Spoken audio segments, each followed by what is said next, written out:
एक बार फिर से मैथमेटिक्स के वीडियो लेक्चर में हम लोग पढ़ेंगे एक्सरसाइज 2.2 का इंट्रोडक्शन। ठीक है, तो इसमें है रिलेशन। ठीक है, रिलेशन यानी संबंध। रिलेशन क्या होता है उसके बारे में पढ़ा जाएगा। ठीक है, तो मैथमेटिक्स में रिलेशन क्या होता है, दो सेट का कम से कम रिलेशन होने के लिए कम से कम दो सेट चाहिए, दो समुच्चय चाहिए। ठीक है, तो एग्जाम्पल के द्वारा देखते हैं। सबसे पहले मान लेते हैं हमारे पास एक सेट है P जिसमें एलिमेंट है 2, 4, 6 एंड Q है जिसमें एलिमेंट है 7, 8, 9। ठीक है, तब ये दोनों सेट कैसे आपस में रिलेशन बनाएंगे, इनके अवयव आपस में रिलेशन बनाते हैं। जैसे P और Q हैं, इनके अवयव आपस में रिलेशन बना सकते हैं, बहुत सारे रिलेशन बना सकते हैं। ये जो पहला एलिमेंट है इन सब के साथ रिलेशन बना सकता है, दूसरा एलिमेंट भी इनके साथ रिलेशन बना सकता है। ठीक है, तीसरा एलिमेंट भी इनके साथ आपस में रिलेशन बना सकते हैं। ठीक है, जैसे 2 रिलेशन बनाएगा 7 के साथ, फिर से 2 ने बनाया 8 के साथ, 2 ने बनाया 9 के साथ, ऐसे फिर से 4 ने बाकी सब के साथ बनाया। ठीक है, और 6 ने भी बाकी तीनों के साथ रिलेशन बना सकते हैं। तो 2 अगर समुच्चय रहेंगे तो वे आपस में क्या कर सकते हैं, रिलेशन बना सकते हैं। ठीक है, और उनका एक निश्चित डिफिनीशन होता है, उसके अंतर्गत वे रिलेशन बनाते हैं। कोई भी समुच्चय है वो हम मैक्सिमम कितने रिलेशन बना सकता है, जितने कि उनके P क्रॉस Q में यानी उनके कार्तीय गुणनफल यानी कि कार्टेशियन प्रोडक्ट में जितने एलिमेंट होते हैं उतने वे रिलेशन अधिकतम रिलेशन बना सकते हैं। ठीक है, तो बेसिकली क्या है कि अगर P क्रॉस Q निकालेंगे तो जितने नंबर ऑफ ऑर्डर पेयर आएंगे, ठीक है, वे सब क्या हैं, जो भी ऑर्डर पेयर हैं वो एक रिलेशन ही है। ठीक है, ऑर्डर पेयर क्या होता है, एक रिलेशन है। पहले सेट के एलिमेंट दूसरे सेट के किसी एलिमेंट के साथ रिलेशन बना रहा है। ठीक है, तो जो भी ऑर्डर पेयर्स हैं that is basically a relation. ठीक है, तो अब हम क्या समझे कि जो ऑर्डर पेयर हैं यानी क्रमित युग्म है ऑर्डर पेयर, ठीक है, वे क्या हैं, रिलेशंस हैं। उनमें किसी समुच्चय का एक एलिमेंट दूसरे के साथ रिलेशन बनाता है। ठीक है, तो हम कह सकते हैं कि जो ऑर्डर्ड पेयर हैं it is the relation of elements of set A to the elements of set B या element of set P to element of set Q।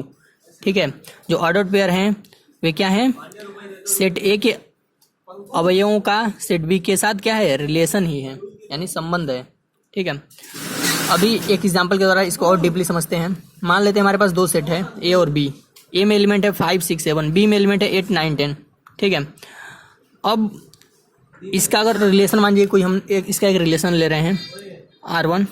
ठीक है, अगर हम सबसे पहले A और B का कार्तीय गुणन निकालें, Cartesian product A cross B, तो क्या हो जाएगा, हम निकालना सीख चुके हैं पिछले वीडियो लेक्चर में। क्या होगा, 5 तीनों के साथ बनाएगा 5, 8, 5, 9, 5, 10, ये क्रमित युग्म ऐसे बनेंगे। फिर से 6 का 3 क्रमित युग्म बनेंगे और 7 भी इनके साथ रिलेशन बना के 3 क्रमित युग्म बनाएगा। ठीक है, अब हम क्या करते हैं, एक रिलेशन लेते हैं, रिलेशन को R से लिखते हैं, R फॉर रिलेशन। ठीक है, तो हमने एक पहला रिलेशन लिया है जिसे हमने R1 से लिखा है सच दैट A, यहाँ पे एरो का चिन्ह दिया गया है। ठीक है, A टू B, इसका मतलब होता है, इस पूरे मैथमेटिकल टर्म का मतलब होता है relation of element set A to element of set B। इसका मतलब होता है सेट A के अवयवों का सेट B के अवयवों के साथ क्या रिलेशन, सेट A के अवयवों का सेट B के अवयवों के साथ रिलेशन। ठीक है, इस मैथमेटिकल टर्म को इस मैथमेटिकल टर्म का मतलब ये पूरा चीज होता है, ये सेंटेंस।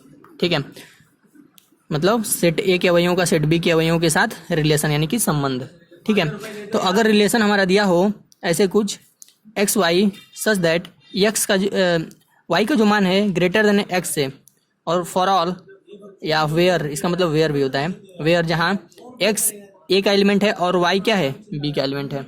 ठीक है, तो एक रिलेशन हमारे सामने दिया हुआ है रोस्टर फॉर्म में, सॉरी सेट बिल्डर फॉर्म में। ठीक है, समुच्चय निर्माण फॉर्म में। अब इसको हमें लिखना है रोस्टर फॉर्म में। सबसे पहले लिखते हैं रोस्टर फॉर्म में क्या हो जाएगा, ये एक्स वाई है और जो एक्स बिलोंग कर रहा है A से, वाई बिलोंग कर रहा है B से, लेकिन वाई का मान हमेशा एक्स क्या है बड़ा है, तो वाई का मान एक्स से बड़ा होना चाहिए। तो अगर हम यहाँ पे लिख दें 5 और 8 तो क्या होगा, 5 जो है A का एलिमेंट है और जो 8 है वो B का एलिमेंट है, और y का मान यानी दूसरे एलिमेंट का मान पहले एलिमेंट x से क्या है, बड़ा है, ये x है ये y है, और y का मान x से क्या है, बड़ा है। तो ऐसे लिख सकते हैं।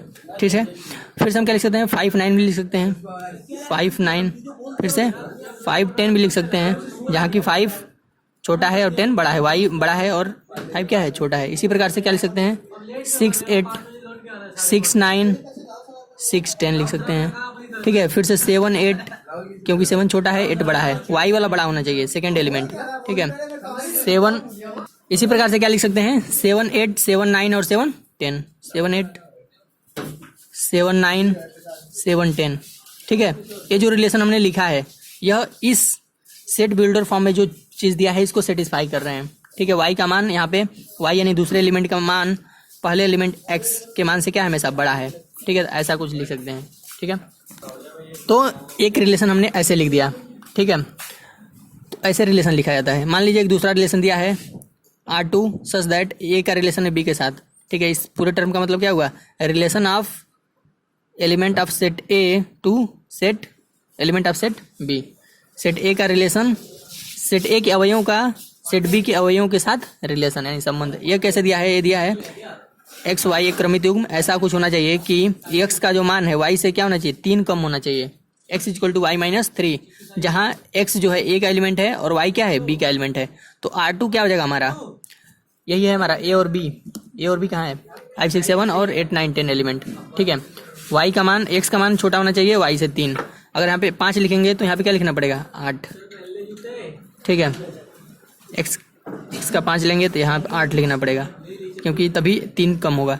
फिर से अगर हम 6 लिखें, ठीक है, तो इधर 9 लिखना पड़ेगा 6 9, और इधर अगर हम 7 लिखेंगे तो इधर 10, क्योंकि x का जो मान है y से 3 कम होना चाहिए। तो इस रिलेशन में 3 क्रमित युग्म मिलेंगे, 3 ऑर्डर्स पेयर, ठीक है। तो 3 ऑर्डर्ड पेयर हमें यहाँ पे प्राप्त होंगे। एक और रिलेशन लेते हैं a का b के साथ, जहाँ पे y का जो वैल्यू है x के 2 गुना है, ठीक है। तो हमारा a और b का मान क्या दिया था, वो ऊपर चला गया, तो इसको हम यहाँ पे लिख देते हैं 5 6 7 दिया था, और b का वैल्यू क्या दिया था, b का वैल्यू दिया था 8 9 10। तो R3 हमारा जो है y जो है x के 2 गुना होना चाहिए। अगर हम 5 लिखेंगे x का मान तो y का मान कितना हो जाए 5 दूना 10, ठीक है। इसी प्रकार से अगर हम और कोई बच रहा है नहीं, अगर 6 लेंगे तो 12 नहीं उधर है, अगर 7 लेंगे तो 14 नहीं है, ठीक है। तो केवल एक ही क्रमित युग्म मिलेगा, तो रिलेशन 3 ऐसे निकालेंगे, ठीक है। तो ऐसे हम रिलेशन बनाते हैं, और भी बहुत सारे रिलेशन ऐसे बनाए जाते हैं। एक और रिलेशन अगर हम देखें, जैसे यहाँ पे R4 दिया है, R4 सच दैट ए का रिलेशन बी के साथ है, और यह सेट बिल्डर फॉर्म में बता रहा है कि R4 ऐसा होना चाहिए क्रमित युग्म में एक्स वाई के क्रम में कि एक्स का जो मान होना चाहिए वाई से बड़ा होना चाहिए, ठीक है। तो देखते हैं ए का ए क्या दिया था, ए दिया था आपका 5 6 7 और 8 9 10, आपका ए दिया था 5 6 7 और बी दिया था 8 9 10, ठीक है। तो अगर हम R4 निकालें तो क्या होगा, एक्स का मान वाई से बड़ा होना चाहिए। क्या कोई भी एक्स का ऐसा मान है, ये सब एक्स है, ये सब क्या है वाई है, जो ए में एलिमेंट है उसको एक्स माना गया है, जो पहले आएंगे, जो बाद में आएंगे वाई जो कि बी में है, ठीक है। तो ए में कोई भी ऐसा एलिमेंट नहीं है जो बी से बड़ा है, मतलब वाई से बड़ा है, ठीक है। तो ऐसा कुछ नहीं हमें मिलेगा, तो ये क्या जगह फाई, या तो ऐसे लिख सकते हैं या ऐसे लिख देंगे, ठीक है। तो R4 क्या जगह फाई हो जाएगा, यानी कोई भी ऐसे एलिमेंट नहीं है, यानी इसका क्रमित युग्म, इसमें कोई भी ऑर्डर्ड पेयर नहीं मिलेंगे, यानी R4 क्या है रिलेशन फाई है, यानी कि नल सेट है, ठीक है। तो इस प्रकार से हमने जो भी अभी तक रिलेशन निकाले हैं, R4 निकाला, फिर से इधर हमने क्या निकाला R3 निकाला, R2 निकाला, R1 निकाला, सारे रिलेशन कहीं ना कहीं A क्रॉस B में मिल जाएंगे, यानी उनके कार्टेशियन प्रोडक्ट में सारे एलिमेंट मिल जाएंगे। R1 में देखें तो R1 के सारे एलिमेंट इसके अंदर A क्रॉस B में मिल जाएंगे। R2 के सारे एलिमेंट है 5 8 6 9 7 10, ये सारे हमें क्या मिल जाएंगे 5 8 6 9 7 10, ये सारे इसमें मिल गए हैं। इसमें R3 का भी जो ऑर्डर पेयर है ये भी मिल जाएगा A क्रॉस B में, ठीक है। A क्रॉस B में हमें क्या मिल गया 5 10 मिल गया यहाँ पे, ठीक है। और R4 भी मिल जाएगा, R4 क्या है, वो तो 5 है, ठीक है। तो वो तो कुछ नहीं है, तो वो तो मिलना ही नहीं है। तो इस प्रकार से हम क्या देख रहे हैं कि सारे जो भी रिलेशन होते हैं वो कहीं ना कहीं उन दोनों समुच्चय के किसी भी 2 समुच्चयों के जो रिलेशन होते हैं उनके कार्टेशियन प्रोडक्ट में कहीं ना कहीं प्राप्त हो जाते हैं। तो हम कह सकते हैं कि वे जो भी रिलेशन होते हैं वो क्या हो जाएंगे, उस A क्रॉस B के क्या हो जाएंगे सबसेट हो जाएंगे, क्योंकि इनके सारे अवयव A क्रॉस B के सारे अवयव क्या हो जा रहे हैं, रिलेशन के सारे अवयव क्या हो जा रहे हैं A क्रॉस B में मिल जा रहे हैं। तो हम कह सकते हैं कि A क्रॉस B जो है वो क्या है, इन सारे का क्या है यूनिवर्सल सेट है, या हम ये कह सकते हैं कि ये सारे जो रिलेशन हैं, रिलेशन A क्रॉस B के क्या होंगे उप समुच्चय हो जाएंगे। तो ये चारों जो रिलेशन होंगे, R1 A क्रॉस बी का सबसेट होगा, R2 भी A क्रॉस बी के सबसेट होगा, R3 भी A क्रॉस बी का सबसेट होगा और R4 भी A क्रॉस बी का सबसेट होगा। क्यों? क्योंकि इन सबके एलिमेंट्स, सबके क्रमित युग्म जो है A क्रॉस बी में हमें पाए जा रहे हैं।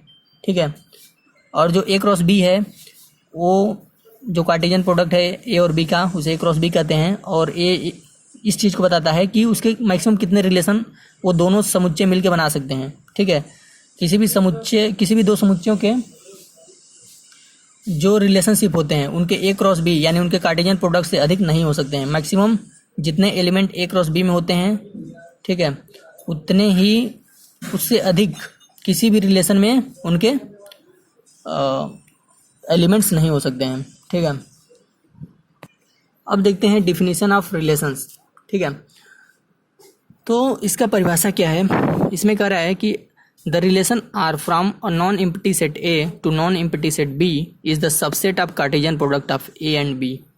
ठीक है, कहने का तात्पर्य यही है इस डिफिनीशन का कि अगर कोई रिलेशनशिप आर है, कोई रिलेशन आर है, ठीक है, तो यह क्या है, ए और बी ऐसे जो समुच्चय हैं जो नॉन एम्प्टी सेट हैं, यानी उनमें कुछ ना कुछ एलिमेंट हैं, एम्प्टी नहीं है पूरी तरह से। ठीक है, उनका क्या है, उनके कार्टेशियन प्रोडक्ट का सबसेट है। ठीक है, जो रिलेशन है वो क्या है, ए क्रॉस बी का क्या है, सबसेट है। कोई भी relation is the subset of that particular sets.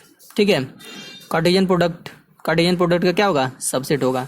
दो समुच्चयों के कार्टेशियन प्रोडक्ट का जो सबसेट होगा वही क्या होगा, उनका रिलेशन होगा, जहाँ ए और बी क्या होने चाहिए, नॉन एम्प्टी सेट होने चाहिए, मतलब उनमें कुछ ना कुछ एलिमेंट्स होने चाहिए। इस डिफिनेशन का मतलब यही था। जैसे यहाँ पे हम लोगों ने क्या दिखा, यहाँ पे हम लोगों ने एग्जांपल के द्वारा देखा था कि चारों जो भी रिलेशन हमने निकाला वो चारों क्या हो रहे थे, ए क्रॉस बी के सबसेट हो जा रहे थे। ठीक है, तो हम यहीं से इसका डिफिनेशन दिया गया है कि रिलेशन क्या है, the relation R from a non empty set A to non empty set B is the subset of Cartesian product of A and B. ठीक है, जो रिलेशन है वो क्या है, ए और बी का कार्टेशियन प्रोडक्ट का क्या है, सबसेट है, लेकिन ए और बी क्या होने चाहिए, नॉन एम्प्टी सेट होने चाहिए। ठीक है, तो ये था इसका डिफिनीशन। अब देखते हैं अगला टर्म। आगे के सारे टर्म बहुत ही इजी हैं। इसमें पहला दिया हुआ इमेज क्या होता है, दूसरा दिया है प्री इमेज। तो मैथमेटिक्स में और ख़ासतौर से इस लेसन में फंक्शन इन रिलेशन में इमेज का मतलब क्या होता है। यहाँ पे अगर मान लीजिए एग्जांपल के द्वारा देखते हैं, यहाँ पे कोई रिलेशन है जिसमें अवयव क्रमित युग्म आपके दिए हुए हैं 1 2 3 4 5 6। ठीक है, तो ये जो इसको कहते हैं फर्स्ट एलिमेंट, क्रमित युग्म का फर्स्ट एलिमेंट। ठीक है, और ये होता है सेकंड एलिमेंट यानी कि दूसरा अवयव, सेकंड एलिमेंट। ठीक है, तो जो दूसरा एलिमेंट होता है उसे कहते हैं इमेज। इसे कहते हैं, इस टू को क्या कहेंगे, इमेज। इमेज ऑफ किसका, 1 का, इमेज ऑफ 1। इसी प्रकार से 4 है तो 4 को क्या कहेंगे, इमेज ऑफ 3। ठीक है, इसी प्रकार 6 को क्या कहेंगे, इमेज ऑफ 5। तो इसका दिया है कि in a relation second element is called image of first element. ठीक है, जो सेकेंड एलिमेंट होता है उसको क्या कहते हैं, फर्स्ट एलिमेंट का इमेज। यानी कि जो भी सेकेंड एलिमेंट आएंगे किसी भी रिलेशन में तो क्या कहेंगे, वह फर्स्ट एलिमेंट के इमेज कहे जाएंगे। ठीक है, दूसरा कह रहा है प्री इमेज। प्री इमेज क्या कर रहा है, in a relation first element is called pre image of the second image. जो पहला अवयव होगा, जो पहला किसी भी क्रमित युग्म में, ऑर्डर पेयर में, ठीक है, ऑर्डर पेयर में जो पहला एलिमेंट होगा वो क्या होगा, प्री इमेज होगा। तो 1 को क्या कहेंगे, प्री इमेज कहेंगे। 1 क्या होगा, प्री इमेज ऑफ 2। इसी प्रकार से 3 is the pre image of 4, 5 is the 1 is the pre image of क्या था, 2 था, 3 is the pre image of 4, 5 is the pre image of 6। ठीक है, तो ऐसे हम लोग इमेज और प्री इमेज बताते हैं। जो भी पहला एलिमेंट होगा वो प्री इमेज होगा और जो दूसरे एलिमेंट होंगे वो क्या होंगे, इमेज होंगे। ठीक है, दूसरे एलिमेंट इमेज होंगे, पहले एलिमेंट प्री इमेज। तीसरा टर्म है डोमेन। किसे कहते हैं, तो डोमेन क्या होता है, किसी भी रिलेशन में set of first element of all ordered pair is called domain. किसी भी रिलेशन में ठीक है। जो भी पहले अवयव हैं उनका समुच्चय क्या कहलाता है? डोमेन कहलाता है। जैसे मान लो एक यहाँ पर रिलेशन दिया हुआ है ए बी सी डी और ई एफ, तो डोमेन ऑफ R1, R1 का डोमेन क्या होगा? पहले अवयवों के द्वारा बना हुआ समुच्चय, यानी कि ए सी ई, इसमें क्या हो जाएगा? ए सी ई, ये होगा। ठीक है, ऐसे बनाएंगे, इसे इतना दूर नहीं लिखेंगे। ठीक है, इसी प्रकार से दूसरा एक रिलेशन दिया हुआ है 3 4 1 6 9 6। ठीक है, तो इसमें पूछ रहा है R2 का डोमेन क्या होगा? तो जो भी पहले अवयव हैं उनके द्वारा बनाए गए समुच्चय, यानी 1 3 9, ये हो गया इसका डोमेन। ठीक है, ऐसे निकालेंगे। अगला टर्म है रेंज। रेंज क्या होता है? In a relation set of second element of all ordered pair is called range. मतलब जो दूसरे अवयव होंगे किसी रिलेशन में, उनके द्वारा बनाए गए समुच्चय को क्या कहेंगे? रेंज कहेंगे। जैसे यहाँ पे एक रिलेशन दिया है R3 4 5 9 6 3 4, तो इनका रेंज क्या होगा? 5 6 और 4, ये होगा। दूसरे सेकेंड एलिमेंट के द्वारा बनाए गए अवयवों को क्या कहेंगे? किसी भी रिलेशन में सेकेंड अवयवों के द्वारा बनाए गए समुच्चय को, सेकेंड अवयव मिलकर जो समुच्चय बनाते हैं उसे क्या कहेंगे? रेंज कहेंगे। इसी प्रकार से अगर R4 यहाँ पे अगर 5 हो तो उनका रेंज भी क्या हो जाएगा? 5। और डोमेन भी क्या हो जाएगा? अगर डोमेन इसका पूछ दे कि डोमेन क्या होगा, तो डोमेन भी हो जाएगा 5। अगर कोई रिलेशनशिप 5 है, मतलब कि नल सेट है, ठीक है, तो उनका रेंज और डोमेन भी क्या हो जाएगा? 5 हो जाएगा। ठीक है, अब देखते हैं अगला टर्म। अगला है कोडोमेन। क्या होता है? तो कोडोमेन क्या होता है? अगर हमारा कोई रिलेशन है ए का बी के साथ, कोडोमेन में क्या होगा? अगर कोई रिलेशन है ए का बी के साथ, ठीक है, तो बी के जो दूसरा सेट है बी, उनके द्वारा बनाए गए, ठीक है, एलिमेंट्स, मतलब जो सेट बी है वो ही मुख्य रूप से क्या होगा? कोडोमेन होगा। ठीक है, कोडोमेन क्या है? अगर कोई रिलेशन है ए का बी के साथ, तो सेट जो बी होगा, सेट बी को ही क्या कहेंगे? कोडोमेन कहेंगे। ठीक है, अगर यहाँ पे सेट 1 2 3 है और दूसरा सेट क्या है? 5 6 है, तो जो दूसरा सेट है बी, ठीक है, अगर आर रिलेशन बना रहा है ए का बी के साथ, तो जो सेट बी है वही क्या होगा? Codomain. Codomain is set B. ठीक है, मतलब इस एग्जाम्पल के लिए 5 6। एक एग्जाम्पल देखते हैं इसको और समझने के लिए डीपली। एक दिया हुआ है सेट ए 1 2 3, बी दिया है 4 5 6, और यहाँ पे एक रिलेशन दिया है, कह रहा है कि R1 एक रिलेशन है क्रमितुम एक्स वाई सच दैट, इस प्रकार से कि वाई का मान क्या है? एक्स से बड़ा है, और जहाँ where x is element of A and y is element of B, तो रिलेशन क्या बनेगा? 1 4 1 5 1 6। क्यों बन रहा है? क्योंकि वाई क्या है? बड़ा होना चाहिए। तो 1 के लिए भी वाई 4 बड़ा है, और 1 के लिए 5 भी बड़ा है, 1 के लिए 6 भी बड़ा है, इसी प्रकार से 2 के लिए 4 बड़ा है, 2 के लिए 5 बड़ा है। तो मतलब ये सारा बन जाएगा जितने कि उनके कार्टेशियन प्रोडक्ट में, यानी कि कार्तीय गुणन में आएंगे। तो ऐसे बनेगा R1। तब यहाँ से क्या करेंगे? अब इसमें कुछ क्वेश्चन पूछे हुए हैं। पहला पूछ रहा है कि डोमेन ऑफ R1, इसका डोमेन क्या होगा? तो डोमेन हमने क्या बताया था? जो भी पहले एलिमेंट होंगे वही क्या होंगे? डोमेन होंगे। तो पहला एलिमेंट क्या है? 1 है। ठीक है, 1 1 1 3 बार लिखने की आवश्यकता नहीं, एक ही बार बस लिखेंगे। ठीक है, फिर से 2 लिख देंगे और फिर से 3 लिख देंगे, तो ये हो गया R1 का डोमेन। फिर से रेंज पूछ रहा है, तो बाद वाले जो एलिमेंट होते हैं, जैसे 4 है 5 है 6 है, 4 5 6। ठीक है, और फिर से अगर दोबारा 4 आएगा तो उसको नहीं लिखेंगे, एक ही बार लिखना है। दोबारा आ रहा है नहीं लिखेंगे, दोबारा 5 आ रहा है नहीं लिखेंगे, दोबारा 6 आ रहा है नहीं लिखेंगे, यहाँ भी 4 5 6 दोबारा नहीं लिखेंगे। तो रेंज क्या हो गया? 4 5 6। डोमेन क्या हो गया? 1 2 3। जो भी पहले एलिमेंट होंगे, पहला अवयव किसी भी ऑर्डर्ड पेयर में, रिलेशन में, तो उसे हम लोग बोलेंगे डोमेन, और जो दूसरा अवयव होगा उसे बोलेंगे रेंज।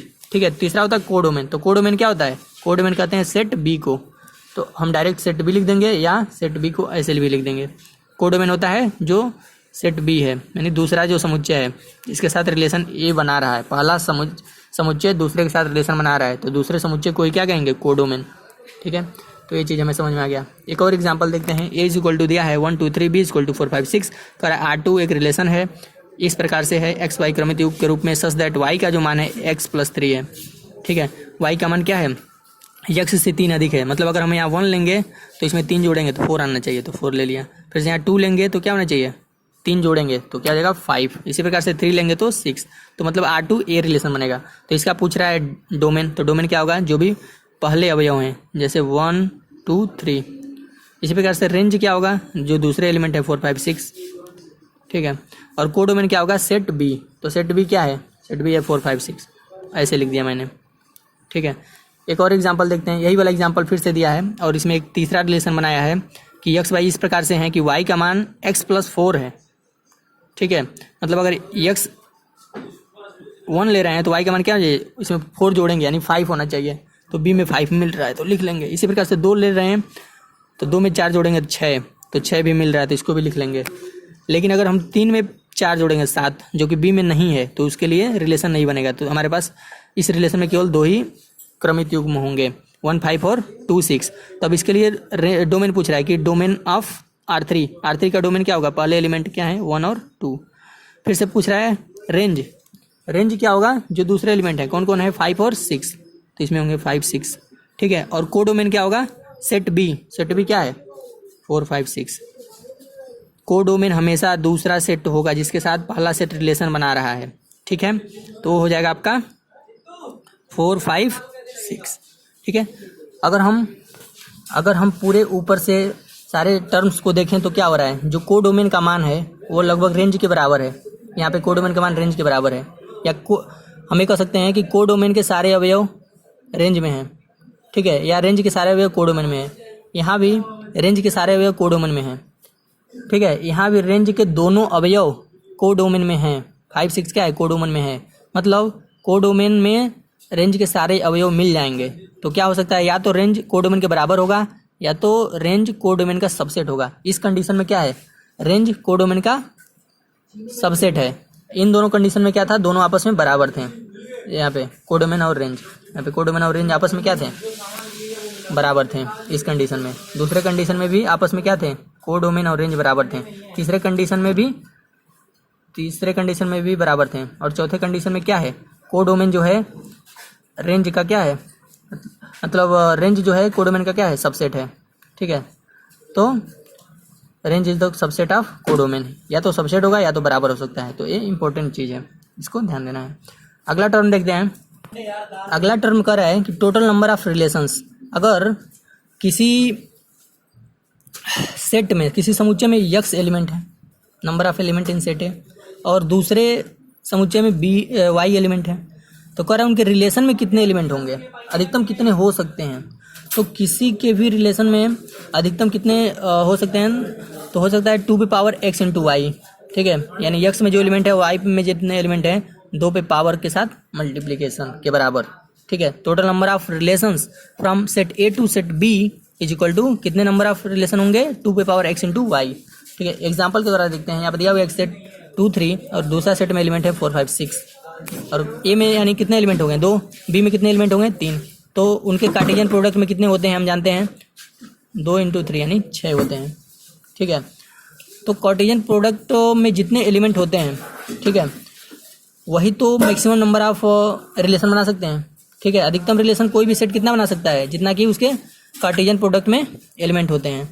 और उसी का अगर हम सबसेट लिख दें, तो हो जाएगा, उसी का अगर हम पावर सेट लिख दें तो हो जाएगा टोटल नंबर ऑफ रिलेशन। तो टोटल नंबर ऑफ रिलेशन कितने हो जाएंगे, 2 पे पावर x इंटू वाई, ठीक है।